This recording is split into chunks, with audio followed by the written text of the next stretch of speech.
ఇప్పుడు no cost cough syrup తో 60 రూపాయల విలువ గల ఇన్హేలర్ పూర్తిగా ఉచితం. దెబ్బకి దగ్గు జలుబు మాయం.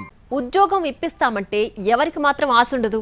అది కూడా గవర్నమెంట్ ఆఫీస్లో కొలువంటే ఎగిరి గంతేస్తారు. సరిగ్గా దీన్నే కొంతమంది కేటుగాళ్లు క్యాష్ చేసుకుంటున్నారు. నిజానికి అలాంటి వాడికే ఉద్యోగానికి టెకానా ఉండదు. కానీ ఉద్యోగాలు ఇప్పిస్తామని బురిడి కొట్టించి అమాయకుల దగ్గర డబ్బులు కాజేస్తున్నారు. అలాంటి ఉదంతమే గుంటూరు జిల్లాలో బయటపడింది. ఉద్యోగ ప్రయత్నం చేసి అలసిపోయిన అమాయకులే వాళ్ల టార్గెట్. ఏకంగా గవర్నమెంట్ ఉద్యోగం లేదా అవుట్సోర్సింగ్ జాబ్ ఇప్పిస్తామని ఎరవేస్తారు. పాపం ఆ అమాయకులు వారిని గుడ్డిగా నమ్మేసి వారు అడిగినంతా సమర్పించుకుంటారు. ఇక అప్పట్నుంచి అసలు కథ షురు అవుతుంది. నిజానికి డబ్బు చేతికి వచ్చే వరకు ఒక్క రింకే ఫోన్ లిఫ్ట్ చేసే కేటుగాళ్లు డబ్బులందిన తర్వాత మాత్రం ఫోన్ స్విచ్ ఆఫ్ చేసుకుంటూ ఉంటారు.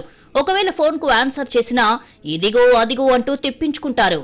గుంటూరు జిల్లాలోనూ సరిగ్గా ఇలాంటి కేటుగాడే తయారయ్యాడు. అమాయకులైన నిరుద్యోగులను వలలో వేసుకున్నాడు నాగార్జున అనే బ్రోకర్. కలెక్టరేట్లో ఉద్యోగాలు ఇప్పిస్తారని బురడి కొట్టించాడు. ఒక్కొక్కరి వద్ద దాదాపు 4 లక్షల వరకు వసూలు చేశాడు. చాలా రోజులు తన చుట్టూ తిప్పించుకొని బాధితులు గట్టిగా అడిగేసరికి మరో మోసానికి తెరతీశాడు.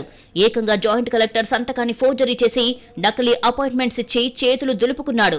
ఈ క్రమంలో నర్సీపట్నంకు చెందిన చిరంజీవి, పూర్ణ, నాగార్జున చేతిలో మోసపోయారు. ఇప్పుడు గుంటూరు జిల్లా కలెక్టరేట్ చుట్టూ తిరుగుతున్నారు.